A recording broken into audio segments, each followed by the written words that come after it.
Hello, this is Eileen Laird, your guest host on the podcast. Today, we're mapping inflammatory root causes with Andrea Nakayama on the 15-minute matrix.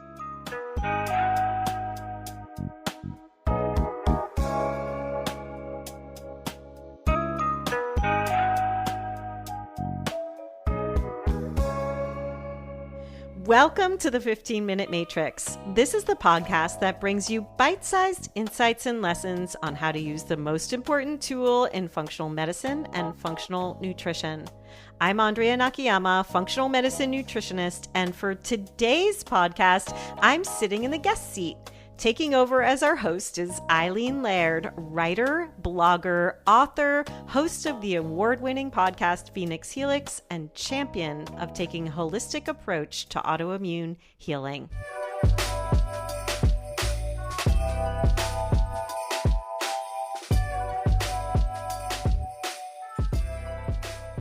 Hey, Andrea, thanks so much for mixing it up and inviting me to interview you on the 15-Minute Matrix today. I think this is going to be really fun, Yes. and I'm very interested in what you have to say. So we're going to be talking about inflammatory root causes today, something that I know personally after developing rheumatoid arthritis in 2012.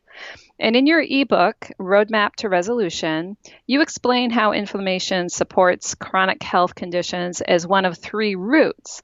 And there seems to be a lot of focus on root cause resolution these days. And what I love about you is you bring us back to the fact that it's never one root. Can you talk a bit more about your approach to root cause resolution? Yeah, thanks, Eileen. I really do think we're making a mistake in looking for the root. And I'm sure you see this in your audience. People are on this quest for this one root, like finding out this one thing is going to solve everything.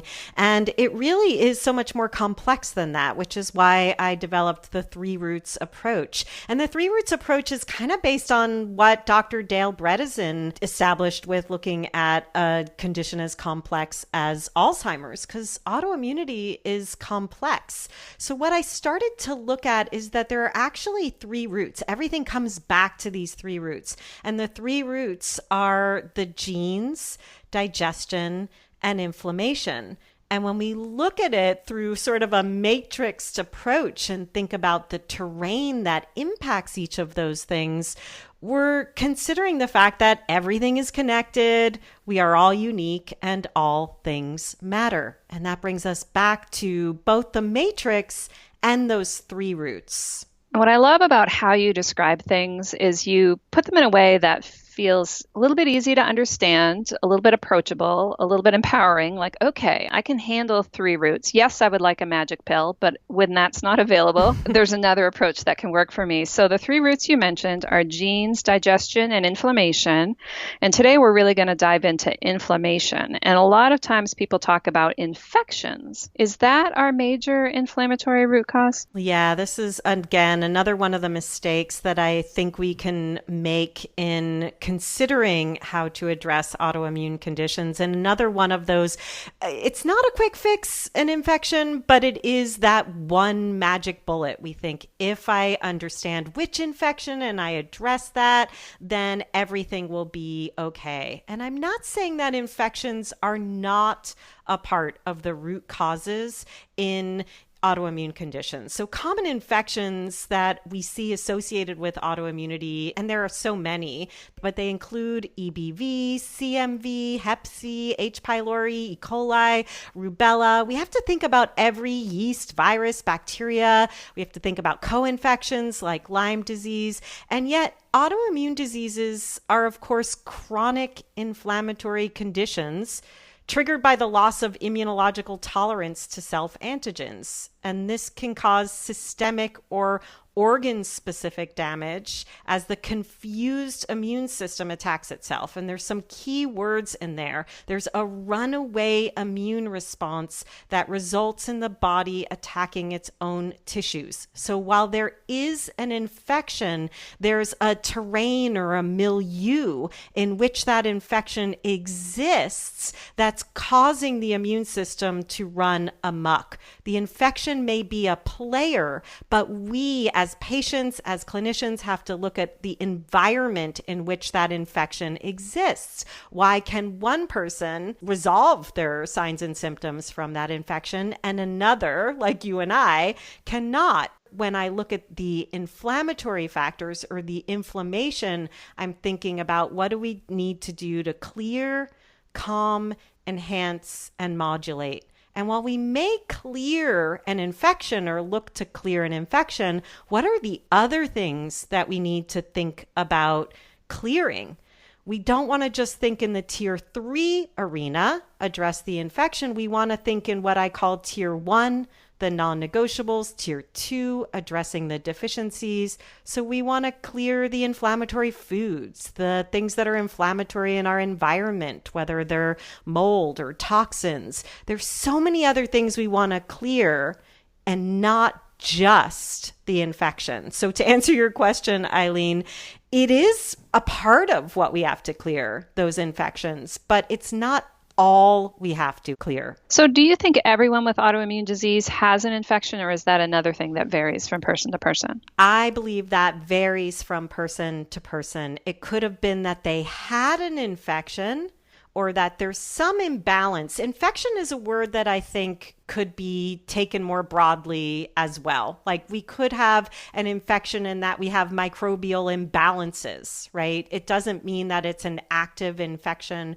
right now, but an infection in our past was likely in the picture, even if it's resolved now, and it contributed to the terrain where the immune system is on that overdrive. It's that runaway response that we're dealing with, again, where the immune system is now attacking its own tissues. And we have to look at every reason why, not just the diagnosable reason why. Yeah, and it seems like one of your missions and areas of expertise as a teacher is to get people out of that mindset of trying to oversimplify down to one thing and say, okay, you don't have autoimmune disease, you have an infection. We'll clear the infection, we'll clear autoimmune disease, because that fails so many people. Yes. Some people that might work for, but I think a minority. And so you keep bringing us back to the big picture, which I think is a lot more helpful. So the 4 things you mentioned in terms of clearing inflammation: clear, calm, enhance, and modulate, as 4 factors that impact inflammatory root causes. So if you were to choose one of those 4 that you think is most overlooked in many practices, those of both patients and clinicians, which would it be? Oh, it's so hard. They're all so important, right? I mean, clear, we talked about, we really need to address the things that need to be cleared, but I'm going to choose calm. And I think you and I are going to relate on this reason for calm. One of the things that I see people do is clear so much that they're in a hyperdrive where they're actually inducing deficiencies, either with their food or the things they're not allowing themselves to do. And we should talk about that a little bit more, because I think we both see that in our communities of patients that we're supporting, and also not doing enough to clear. So calming comes from the place where we're giving the body the most support possible. And we have to make sure that we're both clearing and nurturing. Again, we go clear, calm, enhance, and modulate. And if we think about that whole system from a biochemical perspective, we're talking about the Tregs, the T regulatory cells, which are like the brakes on the immune system, but have often gone into overdrive in an autoimmune milieu. So we do have to modulate. We do have to calm. And again, I see 2 issues coming up for people. Either they're not clearing enough to allow for some calming of the immune system, so they're still inciting the attack, sometimes unknowingly, with the foods or behaviors or mindset or things that they're allowing into their life, or they've cleared so much that they're actually inducing a hyperdrive state because the body is searching for the factors that it needs to be calm. Do you see this happening in your community? Eileen? Yeah, absolutely. And I love how it sounds like you talk about it as a spectrum, and like all things, kind of hitting it in the sweet spot is what benefits our health the most. And so, yeah, there are people who really struggle, I think, with making diet and lifestyle changes. And it's one of the reasons it's so helpful to have a health professional on your side to help with both accountability and guidance for that. So, like you said, people who aren't quite clearing enough, who might just not even have the information to know where it's sneaking in. Right. And then, absolutely, there are people who think less is more. And so, when it comes to diet, they just keep removing more and more foods. Or when it comes to health behaviors, they just kind of get tougher and tougher on themselves. And I also kind of wonder if part of that is self-compassion seems to be a skill that's challenging for many of us. And so it's not where we go to first. And it sounds to me like the calm is, you mentioned it's nurturing and It providing yourself with the resources you need to do the other things. But for people who maybe are not used to nurturing themselves, they may not be comfortable with that. Yeah, so well said, Eileen. I think that when we're looking at calm, there's a number of things we can look at, and it really is a matrix. So if we're looking at the functional nutrition matrix and we're thinking about calming, we're looking at the entire thing.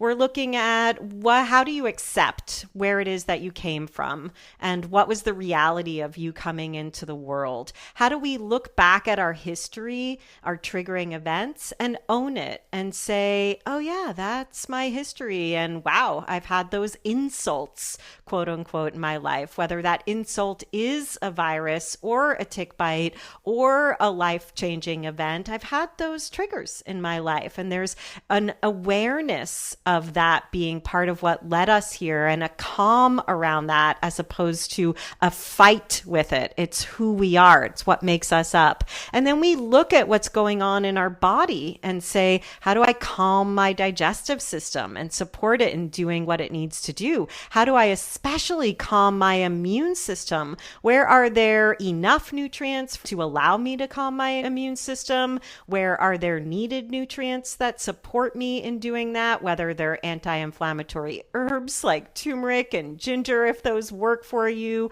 or they're nutrients like vitamin A. What does my immune system, my particular immune system, need? And this is where we as clinicians need to understand the complexity of the immune system in order to help each individual bring their recipe for calm. As you said, there's the mind and spirit portion of bringing some calm into our lives. How do we accept and recognize what it is that our life is like now? It may be because these immune cells were trained and they're already on the attack. It may be that we need to live our life a little bit differently, and that what's calming now is not calming tomorrow, that things may change, and finding some acceptance around that. There's so many things in the soup, as I like to call it, the internal terrain, that we can work with calming. But if we're talking to our patients, how do we move over to that skills section of the arena and really come into the calm, the cradle that we can offer ourselves there? When we're talking about chronic inflammatory conditions, again, the system is on overdrive. It's on so much overdrive that it's attacking itself.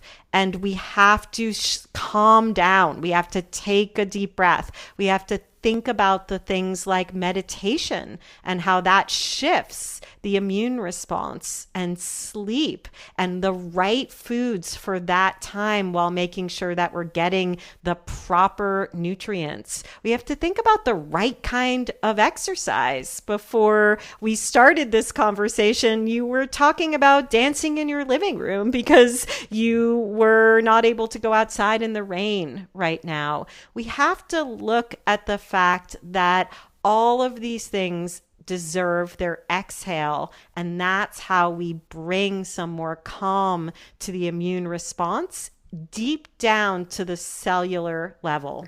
And I loved how you talk about not just the calm in all of the areas on the matrix, but also how that changes over time, sometimes day to day, and then sometimes as we heal, and then other times as maybe a new life event hits and sends our immune system into overdrive again. Because when I heard you mention dancing in the living room, which I can do now, and I love it so much. There was absolutely a time with my rheumatoid arthritis that I could not do that. I could do the gentle dancing in my chair, but my Right. joints couldn't handle more than that. But yet I chose to do that because I needed some movement and some joy in my life, and dancing does that for me. Yeah, I think that that's really important to recognize. And there's a huge amount of acceptance around that. And that is precisely why we have to get out of this thinking that there is one root cause and that there is one protocol for any condition, whether that's autoimmunity or otherwise. And it's really why I developed the three roots approach so that we leave no stone unturned and we look at the entirety of the person and the many meanings behind every word that I've associated with each of the three roots. So, again, for inflammation, what do we need to clear? What do we need to calm? What do we need to enhance? And what do we need to modulate? And thinking about that from lifestyle factors to infections to the cellular function. Beautiful. Well, it has been such an honor to guest host today's podcast with you, Andrea. Thank you so much for this conversation. Thank you for sitting in this chair with me and being the host, Eileen. I loved it.